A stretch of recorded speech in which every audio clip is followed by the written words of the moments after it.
Hello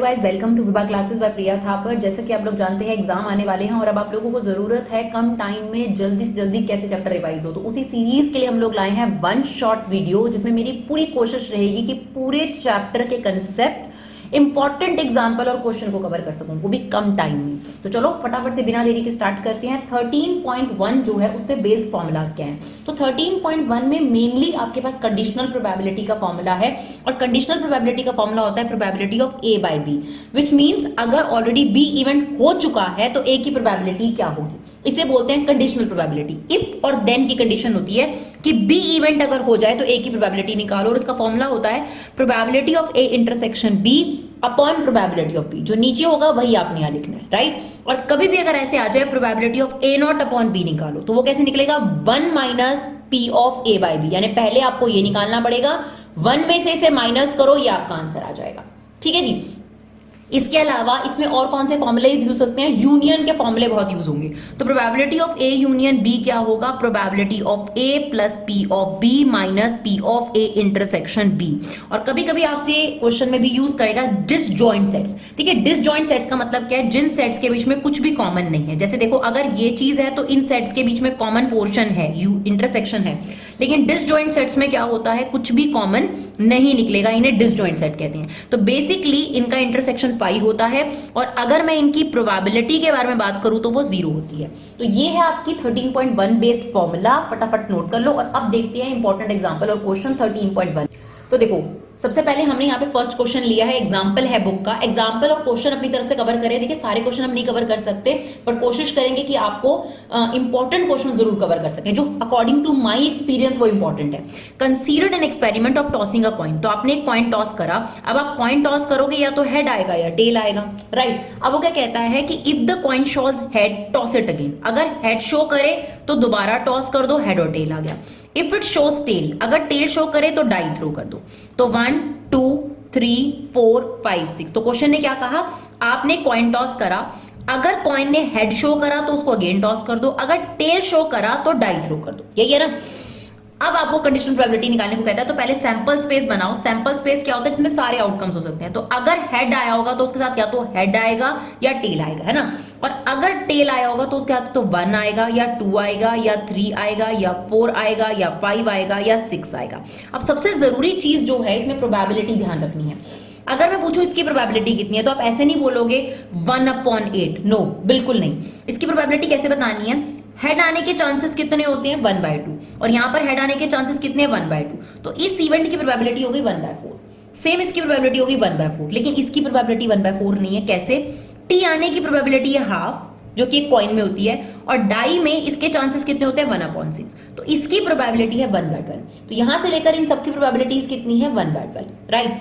अब कहता है find conditional probability of event that die shows number greater than 4 given that there is at least 1 tail. तो एक event A होता है, बी होता है, जिसकी प्रोबेबिलिटी निकालनी है उसे ए ले लो, जिसकी आपको गिवन है उसको बी ले लो। तो उसने क्या बोला था, given that there is at least 1 tail, at least 1 tail, at least 1 tail. तो इसमें कौन कौन से इवेंट आ जाएंगे एटलीस्ट 1 टेल में, HT आ गया, T1 आ गया, T2 आ गया, T3 आ गया, T4 आ गया, T5 आ गया, T6 आ गया। और a event, find the conditional probability number greater than 4, number greater than 4। तो नंबर ग्रेटर देन 4 में कौन आ जाएगा, T5 और T6। अब इनमें कॉमन भी ढूंढ लो, है ना, A इंटरसेक्शन B भी ढूंढ लो। तो T5 और T6 दोनों में कॉमन आ गया। अब मुझे किसकी प्रोबेबिलिटी निकालनी है, A की। तो मेरा फॉर्मूला हो गया कि A की प्रोबेबिलिटी निकालो अगर B ऑलरेडी गिवन है तो इसका फॉर्मूला भी मैंने आपको बताया, it is A intersection B upon probability of B। Is it okay. अब इंटरसेक्शन की प्रोबेबिलिटी क्या है, ध्यान से सुनना। ये दो इवेंट है, मैंने आपको इसकी प्रोबेबिलिटी बताई, कैसे निकालेंगे, 1/12। कैसे निकली थी, T के चांसेस है 1/2, 5 के चांसेस है 1/6। तो इसकी प्रोबेबिलिटी 1/12 हो गई। सेम इसकी प्रोबेबिलिटी 1/12 होगी। तो 1/12 और 1/12 ये कितना आ गया आपके पास, हाँ जी, तो इसकी प्रोबेबिलिटी कितनी होगी 1/12 1/12, तो कितनी हो गई प्लस करेंगे 2/12। प्रोबेबिलिटी ऑफ बी, अब देखो ये इवेंट्स है, इसमें इस वाले हेड और टेल के चांसेस कितने बताए थे 1/4, तो इसकी प्रोबेबिलिटी तो हो गई 1/4 और इन सब की है 1/12 1/12 1/12, तो 1/12 6 बार है तो कितना आ जाएगा 6/12 है ना, तो ये कट गया 1/2, तो इसे सॉल्व करोगे कितना आ जाएगा 3/4, तो यहां रख दो 3/4 दैट इज 1/6, तो आप इसे सॉल्व करोगे तो ये आ जाएगा 2/9। चलिए देखते हैं नेक्स्ट क्वेश्चन। चलिए अब ये क्वेश्चन है एक्सरसाइज का, assume that each born child is equally likely to boy and girl, यानी दोनों के बराबर चांसेस हैं, बॉय भी पैदा हो सकता है गर्ल भी पैदा हो सकती है। If a family has 2 children, तो सबसे पहला एक काम करो सैंपल स्पेस क्रिएट करो, हो सकता है कि पहला बॉय हो दूसरा भी बॉय हो सकता है पहला बॉय हो दूसरी गर्ल हो सकता है पहली गर्ल हो दूसरा बॉय हो सकता है फर्स्ट भी गर्ल हो और दूसरी भी गर्ल हो, ये कंपोजिशन हो सकते हैं अगर एक फैमिली में 2 बच्चों ने जन्म लिया है, ठीक है ना। अब आपके पास क्या कहता है what is the conditional probability both are girls, तो आपको ए इवेंट की प्रोबेबिलिटी निकालनी है जिसमें बोला गया है बोथ आर गर्ल्स। अब जो बी इवेंट है वो चेंज हो रहा है, फर्स्ट पार्ट में बी इवेंट कहता है यंगेस्ट इज अ गर्ल, मतलब जो लास्ट में पैदा हुई सेकंड नंबर पर वो छोटी होगी ना, छोटी वाली बेटी है। बोथ आर गर्ल्स में कौन सा इवेंट आ गया, ये वाला आ गया, तो इसकी प्रोबेबिलिटी कितनी हो जाएगी आपके पास, प्रोबेबिलिटी ऑफ ए हो गई 1/4, क्योंकि ऐसा एक ही इवेंट आउट ऑफ 4 है ना। इससे पहले में हमने ऐसा क्यों नहीं करा, क्योंकि उसमें 2 इवेंट मिक्स करे गए थे, डाई भी 3 और आपके पास जो है कॉइन भी था, तो उसमें अलग तरीके से आप प्रोबेबिलिटी निकालते हो, या फिर आप ऐसे भी कह सकते हो देखो 1/2 और 1/2 गर्ल और बॉय की प्रोबेबिलिटी, तब भी ये 1/4 निकलता है, ठीक है ना। यंगेस्ट इज अ गर्ल यानी बाद में बेटी पैदा हुई, तो ये वाला और ये वाला इवेंट हो सकता है इसके अंदर, यानी BG और GG, तो इसकी प्रोबेबिलिटी कितनी हो गई, प्रोबेबिलिटी ऑफ बी हो गई आपके पास 2/4। अब आपसे फर्स्ट पार्ट में क्या मांगा है, दोनों ही पार्ट में इसकी प्रोबेबिलिटी मांगी है और गिवन है youngest is a girl, given that youngest is a girl, तो आपको प्रोबेबिलिटी ऑफ A/B निकालना है, तो इसका फॉर्मूला क्या होगा A intersection B upon probability of B, तो इंटरसेक्शन में कौन आ जाएगा इन दोनों में, देखो इसमें GG है इसमें ये दोनों है, तो GG आ जाएगा दैट इज 1/4 और प्रोबेबिलिटी ऑफ B कितनी है 2/4, तो हमारा आंसर कितना आ गया 1/2। सेकेंड पार्ट में हम जो B है वो ले लेंगे at least 1 is girl, at least 1 is girl, तो अब एक गर्ल है, इसके चांसेस क्या हो सकते हैं, तीनों इवेंट आ जाएंगे, ये तीनों इवेंट आ गए है ना, यानी आपके पास आ गया BG GB और GG। अब इंटरसेक्शन क्या होगा इसमें, अगर आप इंटरसेक्शन की बात करें A में और B में इंटरसेक्शन सेम GG आ गया। अब आपके पास वही सेम प्रोबेबिलिटी निकालनी है A की और B आपके पास गिवन है, मैं कन्वीनियंट के लिए यही करती हूँ कि A को हमेशा बोले लेती हूँ जिसकी प्रोबेबिलिटी निकालनी है और B जो गिवन है। अब इंटरसेक्शन क्या है सेम 1/4 और B में कितने आउटकम्स है 3 आउट ऑफ 4, तो हमारा आंसर कितना आ गया 1/3। चलिए नेक्स्ट देखते हैं। अब 13.2 में क्या कंसेप्ट है, 13.1 में क्या था, conditional probability P of A/B is equal to probability of A intersection B upon probability of B। अब यहां पर इंडिपेंडेंट का कंसेप्ट है, आपको जनरली 2 इवेंट्स में चेक करना होगा कि वो इंडिपेंडेंट है या नहीं, उसके लिए आपने क्या चेक करना होगा कि probability of A intersection B P of A into P of B के इक्वल आ रहा है, अगर आ रहा होगा तो आप बोलोगे इंडिपेंडेंट है ये 2 इवेंट, ऐसे 3 में भी हो सकता है। अगर probability of A intersection B intersection C probability of A into probability of B probability of C के इक्वल आ जाए तो आप बोलोगे ये 3 इवेंट इंडिपेंडेंट हैं, राइट। और इस एक्सरसाइज में ये कुछ फॉर्मूलेज इस्तेमाल होंगे जो मैं आपको बता रही हूँ, ये डी मॉर्गन्स लॉ है जो हमने सेट्स में पढ़ा था, कोई बात नहीं छोड़ो अगर आप भूल गए हो तो। यहाँ पे देखो probability of A complement union B complement, देखो यहाँ अलग अलग कॉम्प्लीमेंट लगा बीच में यूनियन है, अगर आपको इसका होल का कॉम्प्लीमेंट बनाना है तो यूनियन हो जाएगा इंटरसेक्शन में, ठीक है ना। अब आपने पढ़ा था कि किसी भी इवेंट के होने और ना होने का सम 1 होता है ना, तो एक तरीके से बोल रहा है कि नॉट की प्रोबेबिलिटी बताओ, तो 1 में से अगर मैं probability of A intersection B minus कर दूं तो नॉट की प्रोबेबिलिटी निकल आएगी, ठीक है। सेम देखो यहाँ A0 B0 और बीच में इंटरसेक्शन है तो ये बन जाएगा probability of A union B whole not. अब ये कैसे निकल सकता है 1 minus probability of A union B, तो किसी भी इवेंट के होने और ना होने का सम 1 है, तो 1 में से अगर आप ये माइनस कर दोगे तो नॉट निकल आएगा, या 1 में से नॉट माइनस कर दोगे तो ये निकल आएगा, ठीक है ना। इसका क्या मतलब होता है, इसका मतलब होता है ओनली A, ठीक है ना। मैं अगर इसको वेन डायग्राम से समझाऊं आपको तो ये देखो ये मेरे पास A इवेंट है, ये B इवेंट है, इसका मतलब ये होता है कि B में से A माइनस कर दो, B में से A माइनस कर दो, यानी ओनली B, सॉरी इसका मतलब है ओनली बी। तो इसको आप कैसे निकाल सकते हो, देखो probability of B minus A intersection B, clear, इसका मतलब होता है ओनली बी। सेम यहां पर क्या मतलब होगा, अगर आप यहां देखोगे तो यहां इसका मतलब कुछ इस तरीके से होगा, देखो ये ए है ये बी है, इसका मतलब है ये वाला पोर्शन, यानी ए में से इंटरसेक्शन माइनस कर दो, तो probability of A minus intersection, यानी बेसिकली ए में से बी वाला पोर्शन हटा दो, तो probability of A minus intersection, right. ये वाली चीज बहुत इंपॉर्टेंट है, तो याद रखना जो मैंने अभी आपको ऊपर बताया है, क्लियर। इसके अलावा एटलीस्ट और कहीं भी नजर आए तो उसको यूनियन बोलते हैं, और एंड और बोथ कहीं भी नजर आए तो उसको इंटरसेक्शन बोलते हैं। इसमें भी बहुत बच्चों को कंफ्यूजन होता है। तो ये थे आपके पास 13.2 बेस्ड कंसेप्ट। अब उसके कुछ इंपॉर्टेंट क्वेश्चंस और एग्जांपल देखते हैं। अब देखो ये एक एग्जांपल है आपके पास, prove that if E and F are independent. If का मतलब है ये गिवन है ना, तो गिवन में हमें ये दे रखा है कि ई और एफ इंडिपेंडेंट है। तो अगर ई और एफ इंडिपेंडेंट है तो ई इंटरसेक्शन एफ जो है वो पी ऑफ ई और पी ऑफ एफ के मल्टीप्लाई के इक्वल है। और हमें प्रूव क्या करना है, प्रूव करना है so that E and F not also independent, बस इतना लिखा है, so that E and F not also. तो इसका मतलब ये है कि हमें प्रूव करना है कि ई और एफ नॉट भी इंडिपेंडेंट है। इसका मतलब इनका इंटरसेक्शन इनके मल्टीपल के इक्वल प्रूव करना है, ये आपको प्रूव करना है, ठीक है ना। अब जो प्रूव करना है उसकी हमने क्या ले ली, लेफ्ट हैंड साइड ले ली, है ना। अब लेफ्ट हैंड साइड ले लो, ई इंटरसेक्शन एफ नॉट।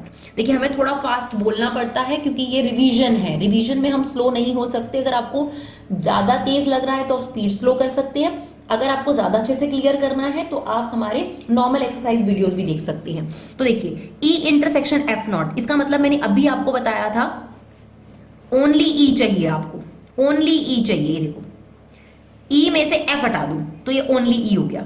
अब ये कैसे मिलेगा, प्रोबेबिलिटी ऑफ ई में से इंटरसेक्शन हटाओ, P of E minus P of E intersection F. एक बार ये समझ आ गया फिर कोई दिक्कत नहीं है। देखो ये एज इट इज, ये किसके इक्वल है, हमें गिवन में है कि ई इंटरसेक्शन एफ इसके इक्वल है, तो probability of E probability of F. अब इसमें से क्या कॉमन है, पी ऑफ ई कॉमन है, कॉमन ले लो, 1 माइनस पी ऑफ एफ। अब मेरी बात ध्यान से सुनो, किसी भी इवेंट के होने और ना होने का सम 1 होता है। तो 1 में से अगर हम पी ऑफ ई माइनस करें तो पी नॉट आता है ना, तो 1 में से पी ऑफ एफ माइनस करेंगे तो एफ नॉट आ जाएगा। तो आपको यही तो प्रूव करना था, ये देखो यही प्रूव करना था, राइट। चलिए देखते हैं नेक्स्ट क्वेश्चन। ये क्वेश्चन भी बहुत आते हैं 1 मार्कर में कि पी की वैल्यूज निकालो। तो इसने कहा है given that A and B such that P of A दे रखा है, P of A union B दे रखा है, पी ऑफ बी मिसिंग है ना। Find P if they are mutually exclusive. तो बहुत सारे बच्चे वहां कंफ्यूज जाते हैं कि म्यूचुअली एक्सक्लूसिव क्या होता है। तो म्यूचुअली एक्सक्लूसिव का मतलब डिसजॉइंट सेट होता है, इसका मतलब कुछ भी कॉमन नहीं है, ठीक है। और इंडिपेंडेंट तो हमें पहले ही पता है। तो चलो दोनों सिचुएशन में हम पी की वैल्यू निकालते हैं। पहले देखो लगाना तो यहाँ यूनियन का ही फॉर्मूला पड़ेगा, है ना हमें, क्योंकि हमारे पास यूनियन गिवन है। तो probability of A union B equal to P of A plus P of B minus P of A intersection B. Union की वैल्यू कितनी दे रखी है आपको, 3/5, इसकी वैल्यू हाफ और इसकी वैल्यू पी। और म्यूचुअली एक्सक्लूसिव के केस में इनके बीच में कुछ कॉमन नहीं होता, इसलिए उनकी प्रोबेबिलिटी 0 होती है। जो मैंने डिसजॉइंट सेट आपको बताया और म्यूचुअली एक्सक्लूसिव एक ही बात होती है। तो ये हाफ यहां जाके माइनस हो जाएगा और पी की value 3/5 minus 1/2 is 1/10, right. Second part में भी सेम फॉर्मूला आपने लगाना है, probability of A union B equal to P of A plus P of B minus P of A intersection B. Union की वैल्यू कितनी है, 3/5, इसकी वैल्यू है हाफ, इसकी वैल्यू है पी। अब क्योंकि हमें दे रखा है सेकंड केस में ये इंडिपेंडेंट है, तो इंडिपेंडेंट का मतलब क्या होता है कि intersection P of A into P of B के इक्वल है, तो हो जाएगा हाफ इंटू में पी, राइट। अब ये 3/5 माइनस 1/2 तो 1/10 आ जाएगा और p में से हाफ p चला जाएगा तो ये हाफ p हो जाएगा। क्रॉस मल्टीप्लाई करेंगे तो p की वैल्यू 1/5 आ जाएगी। चलिए देखते हैं नेक्स्ट क्वेश्चन। चलिए अब हमारे पास एक और क्वेश्चन हमने लिया है, probability of solving problem independently by A and B is half and 1/3 respectively. यानी ए इस क्वेश्चन को सॉल्व कर लेगा, इसकी प्रोबेबिलिटी है हाफ, और बी इस क्वेश्चन को सॉल्व कर लेगा, इसकी प्रोबेबिलिटी है 1/3, है ना। If both try to solve the problem, अगर दोनों को क्वेश्चन सॉल्व करने के लिए दिया गया, find the probability that problem is solved and exactly one of them is solved. ठीक है, एक काम करो, अगर ए के सॉल्व करने के चांसेस हाफ हैं तो ए के ना सॉल्व करने के चांसेस भी कितने हो गए, हाफ। कैसे निकलता है, 1 में से इसको माइनस कर दो, फिर वही बात, probability of A plus A not is equal to 1। तो 1 में से हमने इसके सक्सेस के चांसेस हटा दिए तो फेलियर के चांसेस आ गए। सेम अगर B सॉल्व कर लेगा इसके चांसेस 1/3 हैं, तो नहीं सॉल्व करेगा इसके चांसेस कितने हैं 2/3। अब ध्यान से सुनना, द प्रॉब्लम इज सॉल्व्ड। अगर फर्स्ट केस की बात होती है कि प्रॉब्लम सॉल्व हो गई और मैं इसे ई इवेंट ले लूं, तो प्रोबेबिलिटी ऑफ ई होगी, अगर प्रॉब्लम सॉल्व हुई है तो ऐसा हो सकता है कि ए ने सॉल्व करा हो, बी ने सॉल्व ना करा हो, राइट? या हो सकता है ए ने सॉल्व ना किया हो, बी ने सॉल्व किया हो, या हो सकता है ए ने भी सॉल्व करा और बी ने भी सॉल्व करा। तो ये 3 सिचुएशन हो सकती है अगर प्रॉब्लम सॉल्व हुई है तो। अब ए ने सॉल्व करा, इसके चांसेस कितने हैं हाफ, बी ने सॉल्व नहीं करा, इसके चांसेस हैं 2/3, ए ने सॉल्व नहीं करा, इसके चांसेस है हाफ, बी ने सॉल्व करा, इसके चांसेस है 1/3, ए ने सॉल्व करा हाफ और इसने सॉल्व करा 1/3। अब ये 2/6, 1/6 और 1/6 आ जाएगा, इसे सॉल्व करोगे 4/6, तो आंसर कितना आ गया हमारे पास 2/3। Second part, exactly one of them solve the problem. तो इसे हमने एफ इवेंट ले लिया और हमारी एफ की प्रोबेबिलिटी हो गई किसी एक ने सॉल्व करा है, तो फिर ये दोनों ऑप्शन आ गए, सीधी सी बात है। ए ने सॉल्व करा है, बी ने नहीं करा, ए ने सॉल्व नहीं करा, बी ने करा, तो यहां पर कितना आ जाएगा आपके पास 1/2 इंटू 2/3 और 1/2 इंटू 1/3, तो ये आ जाएगा 2/6 और 1/6, that is 3/6, that is answer is half, right? चलिए देखते हैं आगे का आंसर। अब जो 13.3 एक्सरसाइज है जिस पर बेस्ड क्वेश्चन 99% चांसेस है कि आपके पेपर में पूछा जाता है, दैट इज बेस थ्योरम या टोटल प्रोबेबिलिटी। अगर आप एनसीईआरटी एग्जाम्पलर देखेंगे तो टोटल प्रोबेबिलिटी के बहुत सारे क्वेश्चंस हैं। आप इसकी एग्जांपल्स देखेंगे एनसीईआरटी के तो टोटल प्रोबेबिलिटी के बहुत सारे क्वेश्चन हैं। तो ये आइडेंटिफाई करना सबसे ज्यादा जरूरी है कि क्वेश्चन में बेस लगेगी या टोटल प्रोबेबिलिटी लगेगी, ठीक है ना?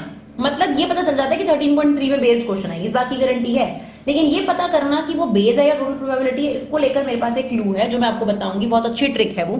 तो सबसे पहले ये समझो कि बेस थ्योरम में होता क्या है। बेस थ्योरम में सबसे पहले in general E1, E2, E3 event हो सकते हैं, 2 भी हो सकते हैं, 3 भी हो सकते हैं, ये सबसे पहले होंगे, यानी इनको पहले होना है। इसके बाद इन तीनों के होने के बाद इन तीनों में एक कॉमन इवेंट होगा जिसको मैं एक से प्रेजेंट करती हूँ, ठीक है ना? अगर आपने मेरी वीडियोस देखी हैं तो आपको बड़े आराम से क्लियर होगा, ए इवेंट है ना। तो आपके पास प्रोबेबिलिटी ऑफ E1 भी गिवन होगी, प्रोबेबिलिटी ऑफ E2 भी गिवन होगी और प्रोबेबिलिटी ऑफ E3 भी गिवन होगी, क्लियर? और फिर गिवन होगा कि अगर E1 इवेंट हुआ तो ए की प्रोबेबिलिटी क्या है, मतलब कंडीशनल प्रोबेबिलिटी का वाइड पार्ट है ये। अगर E2 इवेंट है तो इसकी प्रोबेबिलिटी कितनी है, E3 इवेंट है तो इसकी प्रोबेबिलिटी कितनी है, ठीक है ना? अब ध्यान से सुनना, अगर आपसे क्वेश्चन में इन तीनों में से किसी की प्रोबेबिलिटी मांग ले तो बेस लगेगी, यानी E1, E2, 3 की प्रोबेबिलिटी मांग ले तो बेस लगेगी, और अगर ए की प्रोबेबिलिटी मांग ले तो टोटल प्रोबेबिलिटी लगेगी। टोटल प्रोबेबिलिटी में क्या करते हैं, क्लियर हो गया? अगर इनकी प्रोबेबिलिटी तो बेस और अगर इसकी मांगी तो टोटल। टोटल में क्या करना होता है, अगर टोटल प्रोबेबिलिटी है तो सिर्फ इतना करना है, P of E1 into P of A upon E1, P of E2 upon में P of A E2 plus same P of E3 जितने भी इवेंट्स होंगे, ठीक है? ये हो गया टोटल प्रोबेबिलिटी। और बेस में क्या होता है, इसका न्यूमरेटर क्रिएट हो जाएगा, ये डिनोमिनेटर बन जाएगा। और बेस में क्या होगा, मान लो कहता है E1 की प्रोबेबिलिटी निकालो, तो फिर ऊपर आ जाएगा probability of E1, probability of A upon E1, और यहां पर आपके पास बेस का फॉर्मूला तैयार हो जाएगा, क्लियर? अब आपके पास इससे रिलेटेड क्वेश्चन देखते हैं, ज्यादा क्लैरिटी तभी होगी। चलो, ये इस एक्सरसाइज का सबसे अच्छा एग्जांपल है। एग्जांपल्स में अगर आप बात करोगे एनसीईआरटी में सबसे बढ़िया एग्जांपल है ये। A man is known to speak 3 out of 4 time truth, sorry ये स्टेटमेंट पूरी नहीं है। A man is known to speak truth 3 out of 4 time, मतलब सच बोलता है, इसके चांसेस हैं 3 में से 4 बार चांसेस है कि वो सच बोलता है। तो अगर सच बोलने के चांसेस 3/4 हैं तो ऑब्वियसली झूठ बोलने के चांसेस 1/4 हो गए, है ना? चलो आगे कहता है, he throw a die and report that it is 6। तो कॉमन पोर्शन क्या हुआ, देखो कॉमन पोर्शन हुआ, 6 आएगा या नहीं आएगा, पर उसको रिपोर्ट 6 करना है, कॉमन पोर्शन ये है। Find the probability that is actually 6। अब देखो सबसे पहले डाई थ्रो हुई होगी तो या तो 6 आएगा या तो 6 नहीं आएगा, और कॉमन है कि उसको रिपोर्ट 6 ही करना है, उसको बताना 6 है। तो मान लेते हैं कि पहले डाई थ्रो हुई और एक्चुअली में 6 अपेयर हुआ, एक्चुअली 6 अपेयर्स, ठीक है? और ये मान लेते हैं नॉट अपेयर 6 अपेयर्स नहीं हुआ, नॉट अपेयर 6। और कॉमन पोर्शन क्या है कि उसको रिपोर्ट क्या करना है कि 6 है, ठीक है? अब एक बात बताओ, एक डाई थ्रो होती है और उसमें 6 आने के चांसेस क्या होंगे, 1/6, और 6 ना आने के चांसेस कितने होंगे, 5/6, ठीक है ना? अब ध्यान दीजिएगा, अब ये बनेगा कंडीशनल प्रोबेबिलिटी। अगर 6 आया और उसने रिपोर्ट करा कि वो 6 है तो वो सच बोल रहा है, ऑब्वियसली बात है, और उसके चांसेस हमें कितने दे रखे हैं, 3/4। और अगर 6 नहीं आया और फिर भी उसने रिपोर्ट करा ये 6 है तो वो झूठ बोल रहा है, उसके चांसेस कितने हैं, 1/4। ठीक है, तो अब हमारे पास ये भी बन गया, प्रोबेबिलिटी ऑफ E1 भी हमारे पास तैयार है 1/6, P ऑफ E2 भी तैयार है 5/6। अगर ये मुझसे एक ही प्रोबेबिलिटी मांगेगा तो टोटल, और अगर मुझसे E1 E2 की मांगेगा तो बेस। तो इसने क्या मांगा, देखो find the probability that is actually 6, तो उसने E1 की प्रोबेबिलिटी मांगी, यानी हाँ बेस लगेगी। ठीक है ना, क्लियर रहेगा।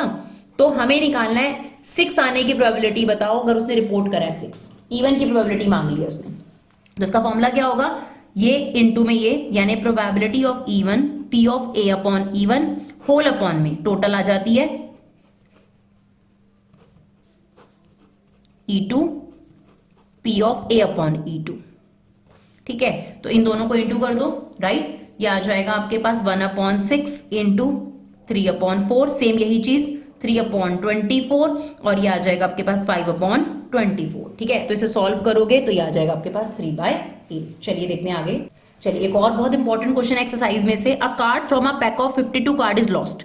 52 पत्तों में से एक पत्ता गुम जाता है। From the remaining card of pack 2 cards are drawn. फिर आप बचे हुए पत्तों में से 2 कार्ड्स निकालते हो, and it found to be diamond, है ना। Find the probability lost card being diamond. तो देखो सबसे पहले कार्ड गुमा है, या पहले आपने 2 कार्ड निकाले, पहले कार्ड गुमा है, तो या तो इवन इवेंट हो सकता है कि लॉस्ट कार्ड डायमंड है ना, ये सबसे पहले हुआ है, लॉस्ट कार्ड में बी डायमंड, लॉस्ट कार्ड में बी डायमंड। और E2 इवेंट क्या हो सकता है, lost card is not diamond, right. अब कॉमन पोर्शन क्या है कि आपने 2 कार्ड निकालने हैं और दोनों कार्ड डायमंड निकलने चाहिए, चाहे आपका गुमा हुआ कार्ड डायमंड है या नहीं है, इररिस्पेक्टिव ऑफ दिस आपने 2 कार्ड निकाले और वो दोनों कार्ड क्या होने चाहिए, डायमंड। ऐसा ही उसने आपको कहा है। तो पहले ये बताओ कि डायमंड गुमने की प्रोबेबिलिटी क्या होगी। टोटल डायमंड्स कितने होते हैं आपके पास, 13, तो इट इज 13/52, तो इसकी प्रोबेबिलिटी आ गई 1/4। और डायमंड ना गुमे, इसी में से माइनस कर दो, 3/4 होगी प्रोबेबिलिटी। ठीक है ना।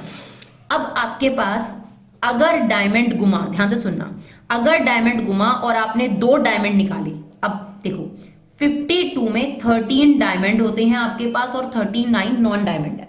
अगर डायमंड गुम गया तो यहां 12 रह गए, यहां 51 रह गया। इस सिचुएशन में अगर डायमंड गुमा और आपने 2 डायमंड निकाले तो उनकी प्रोबेबिलिटी क्या होगी, 12/51 और 11/50। यस और नो। इसको आप सॉल्व करोगे तो ये आ रहा है 22/425, वो आप कर लीजिएगा। ठीक है ना। सेम सेकेंड सिचुएशन में क्या है कि अगर आपका लॉस्ट कार्ड डायमंड नहीं है बट आपने डायमंड ही निकाला। अब देखो सेम 52 कार्ड है, यहाँ पर 39 कार्ड है और ये 13 कार्ड।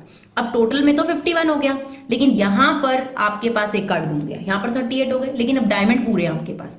आपने क्या निकालना है, अगर लॉस्ट कार्ड डायमंड नहीं है और डायमंड निकले तो डायमंड अभी भी कितने हैं, 13/51, और यहां पर कितना आ जाएगा 12/50, दैट इज 26/425। अब अपने को चेक करना है कि भाई ये बेस थ्योरम है या टोटल प्रोबेबिलिटी है। तो ये देखना पड़ेगा कि E1 E2 की प्रोबेबिलिटी मांग रहा है या एक ही मांग रहा है। तो आप देखो क्लियरली मांग रहा है find the probability lost card being diamond, यानी E1 मांग रहा है, तो यहाँ पर बेस थ्योरम लगेगी। और बेस थ्योरम में क्या कह रहा है कि E1 की प्रोबेबिलिटी निकालो अगर A इवेंट हो चुका है। तो कैसे आएगा, दिस इंटू दिस, देखो P of E1 into this, यानी 1/4 इंटू में 22/425, और नीचे क्या आएगा टोटल प्रोबेबिलिटी, यानी P of E1 into this, यानी 1/4 into this plus P of E2 3/4 into 26/425। ठीक है, बाकी कैलकुलेशन का पार्ट है, आई होप वो आप कर लेंगे।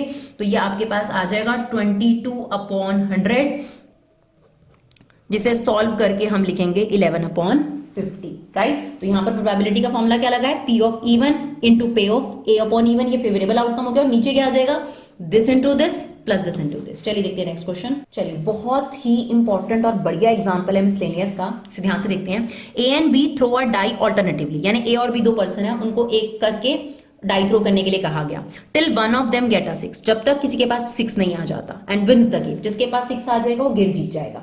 Find the probability that probability of winning, दोनों की विनिंग के चांसेस बताने हैं अगर A ने ही जीत। तो चलिए अब इस क्वेश्चन को स्टार्ट करते हैं, और इसमें सबसे इंपॉर्टेंट चीज ध्यान रखनी है कि A स्टार्ट करे फर्स्ट और दोनों के विनिंग के चांसेस बताने हैं। तो हम सबसे पहले सिचुएशन लेते हैं कि अगर A ने गेम स्टार्ट करी हो, A ने डाई स्टार्ट करी हो और A के ही विनिंग के चांसेस ले रहे हैं हम लोग। ठीक है, अब आप खुद सोचिए, अगर आप एक पर्सन A है एक B है, उसको आप सबसे पहले डाई पकड़ाओ, उसके जीतने के चांसेस कब हो सकते हैं, या तो वो फर्स्ट टाइम ही जीत गया, या फिर ए फर्स्ट चांस में नहीं जीता, बी को दिया गया, बी भी नहीं जीता, हमें क्योंकि ए के ही जीतने के चांस बताने हैं तो ए थर्ड चांस में जीत सकता है, राइट। सिमिलरली अगर ए फर्स्ट चांस में नहीं जीता फिर बी हारेगा, ए थर्ड चांस में भी नहीं जीता, बी का हारना, फिर ए जीतेगा फिफ्थ चांस में, and it is going up to infinity, right. ये मैंने क्या सिचुएशन ली है, गेम ए स्टार्ट कर रहा है और ए के ही विनिंग के चांस लेने हैं, ठीक है ना।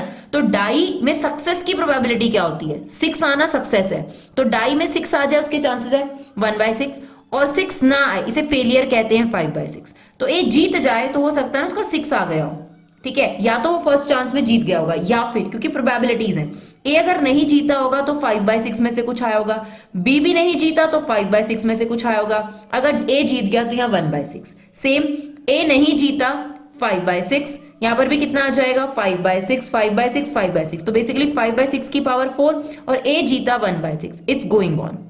बेसिकली इस सीरीज को हम बोलते हैं इनफाइनाइट जीपी। कौन सी सीरीज है ये, इनफाइनाइट जीपी। इसमें आपके पास सम निकालने का जो फॉर्मूला होता है वो होता है a/1 - r। ना a क्या होता है, फर्स्ट टर्म, तो आपकी फर्स्ट टर्म आपको कितनी नजर आ रही है 1/6। r इज कॉमन रेशो जो second term divided by first term करके आता है। देखो second term divided by first term, जब आप इसके अपॉन में ये करोगे तो क्या बचेगा आपके पास 5/6 का होल स्क्वायर। तो ये हमारे पास second term divided by first term करके आ जाएगा 5/6 का होल स्क्वायर, क्योंकि देखो अगर मैं ऐसे करूंगी तो ये इससे क्या हो जाएगा, कट जाएगा। अब आप इसमें पुट कर दो, आपको इसका आंसर मिल जाएगा। a की वैल्यू है 1/6, दिस इज 25/36, तो ये कितना आ गया आपके पास 1/6 और 11/36। तो इसे सॉल्व करेंगे तो ये आ गया हमारे पास 6/11। इसका मतलब अगर a स्टार्ट करता है और a के जीतने के चांसेस आ गए 6/11, तो अब देखो अगर a स्टार्ट करे तो b के जीतने के चांसेस बोल लो या a के लूज होने के चांसेस बोल लो, एक ही बात है ना। तो इसका मतलब a ने ना जीता उसकी प्रोबेबिलिटी निकालनी है, तो 1 में से a के जीतने की प्रोबेबिलिटी माइनस कर दो, दैट इज 5/11, राइट। तो ये क्वेश्चन काफी इंपॉर्टेंट है। ये और भी तरीके से आ सकता है कि ए ने स्टार्ट करा बट बी के विनिंग के चांसेस बताओ, तो आप अगर इसे ध्यान से समझ जाएंगे तो वो सिचुएशन भी क्लियर हो जाएगी, राइट। अगर वो बोले कि ए ने गेम स्टार्ट करी है लेकिन बी के जीतने के चांस बताओ, तो होगा ए ने गेम स्टार्ट करी लेकिन बी के जीतने के चांसेस, तो बी को तो सेकंड चांस मिलेगा ना, तो ए हारा या तो बी सेकंड नंबर पे जीत सकता है, फिर ए हारा, बी हारा, ए हारा, बी फोर्थ नंबर पे जीत सकता है, एंड इट्स सो ऑन। तो ये बहुत ध्यान देना है कि अगर आपको ये फ्रेमिंग क्लियर हो जाएगी तो ये फ्रेमिंग भी क्लियर हो जाएगी, राइट। चलिए देखते हैं क्वेश्चन नंबर 9। चलिए ये भी काफी अच्छा क्वेश्चन है मिसलेनियस का। An electronic assembly consist of 2 subsystem से A and B, from previous testing procedure the following probabilities are assumed to be known. A fail, उसकी प्रोबेबिलिटी दे रखी है 0.2, बी फेल अलोन। अब देखो बी फेल अलोन का मतलब क्या होता है, देखो अगर हमारे पास यहाँ पर ए है, ए फेल्स और ये है बी फेल्स का आपके पास वेन डायग्राम, ठीक है। बी फेल अलोन का मतलब होता है ये वाला पोर्शन, ठीक है ना। तो बेसिकली जो ये वाली प्रोबेबिलिटी हमें दे रखी है, इस प्रोबेबिलिटी का मतलब है कि प्रोबेबिलिटी ऑफ बी में से ए इंटरसेक्शन बी जो है वो माइनस किया हुआ है, and that is equal to 0.15, ठीक है ना। बी फेल्स अलोन का मतलब क्या, only B, that is probability of B minus probability of A intersection B, ठीक है ना। अब हमें प्रोबेबिलिटी ऑफ बी निकालनी है और इंटरसेक्शन दे ही रखा है ए एंड बी फेल, तो हमने इसको यहां रख दिया 0.15 एंड दैट इज ऑल्सो 0.15, ये वहां जाके प्लस हो जाएगा, तो पी ऑफ बी आ गया 0.30, राइट। अब हमारे पास P ऑफ A है, that is A fail, B fail, A एंड B फेल। अब आपसे क्या इवैल्यूएट करने को कहता है, A fail upon B fail. तो हमसे कंडीशनल प्रोबेबिलिटी पूछी है A fail when given B fail. तो अगर हमें गिवन है A fail upon B fail, तो हमें इसको निकालने के लिए क्या करना पड़ेगा, A intersection B upon probability of B, right. तो A इंटरसेक्शन B कितना है हमारे पास, ये रहा 0.15, और प्रोबेबिलिटी ऑफ B अभी हमने निकाली है 0.30, राइट। अब डेसिमल हटाएंगे, 2 जीरो ऊपर आ गई, डेसिमल हटाएंगे जो ओरिजिनल नंबर है उतने ही जीरो आपने लगाने हैं, तो ये कितना आ जाएगा 1/2 विच मीन्स 0.5, राइट। फिर कहता है ए फेल अलोन, तो अभी मैंने आपको वेन डायग्राम से ये बात बताई, अगर आपको ए फेल अलोन निकालना है तो उसका मतलब होगा ये वाला पोर्शन।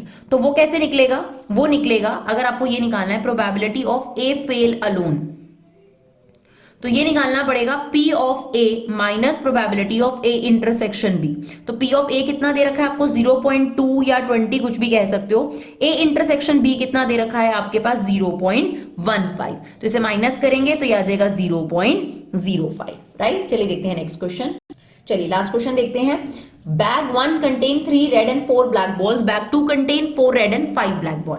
तो बैग 1 है हमारे पास, इसमें है 3 रेड और 4 ब्लैक बॉल, और बैग 2 है हमारे पास जिसमें हमारे पास है 4 रेड बॉल और 4 red ball 5 black ball. 1 ball is transferred from bag 1 to bag 2। तो आपने एक बॉल इसमें से इसमें ट्रांसफर करी, ये पहले हुआ, and then a ball is drawn from bag 2, फिर आपने बैग 2 में से बॉल निकाली। तो सबसे पहले जरूरी है कि वो ट्रांसफर्ड बॉल ब्लैक है या रेड है, वो कुछ भी हो सकती है। कहता है इसमें से आपने एक बॉल निकालकर इसमें ट्रांसफर करी, फिर आपने इसमें से बॉल निकाली, and the ball so drawn is found to be red in colour. तो कॉमन पोर्शन क्या हो गया, red in colour. Find the probability that transferred ball is black. तो ये बेस थ्योरम है, क्योंकि इसमें इवन इवेंट पहले हो रहा है और फिर E2 इवेंट हो रहा है। इवन इवेंट क्या है कि ट्रांसफर बॉल जो है एक एग्जाम्पल के तौर पर रेड है, या ये हो सकता है कि ट्रांसफर्ड बॉल ब्लैक हो, राइट। और कॉमन इवेंट क्या है कि आपने कोई भी बॉल ट्रांसफर करी हो, लेकिन जब आपने बैग 2 में से बॉल निकाली इज रेड, राइट, यही बोल रहा है वो। तो आप बताओ प्रोबेबिलिटी ऑफ इवन कितना हो जाएगा, पी ऑफ इवन कितना हो जाएगा। इसमें से रेड बॉल अगर ट्रांसफर करी तो 3 में से कोई भी बॉल ट्रांसफर हो सकती है, और अगर ब्लैक बॉल ट्रांसफर करी तो 4 में से कोई भी हो सकती है, right.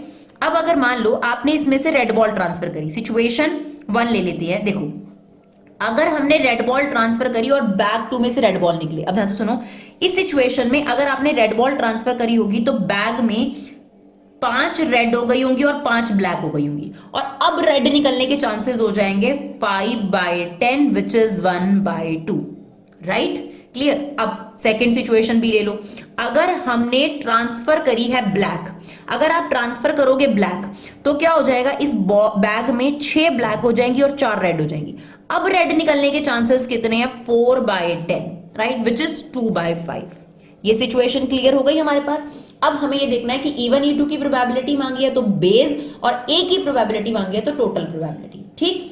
Find the probability transferred ball is black, transferred ball is black, यानी आपसे E2 की प्रोबेबिलिटी मांग ली तो ये बेस है, यानी आपको क्या निकालना है, E2 की प्रोबेबिलिटी निकालनी है अपॉन ए, यानी आपके पास होगा favourable number of outcome P of E2, P of A upon E2 whole upon में P of E1, P of A upon E1। जो मैं नीचे लिख रही हूं ये टोटल प्रोबेबिलिटी है, राइट। अगर आपसे ए इवेंट की प्रोबेबिलिटी मांगता तो आप यही करते।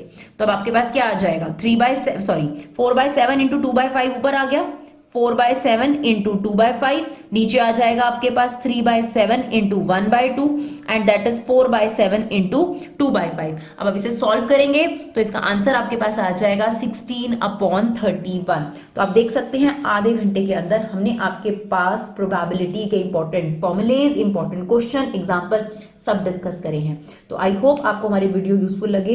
अगर आपको वीडियो यूजफुल लगे तो प्लीज बस छोटा सा काम कीजिए, इन्हें शेयर जरूर करिए, अपना कीमती फीडबैक दीजिए। Thank you so much guys for love and support. Keep supporting Viva Classes.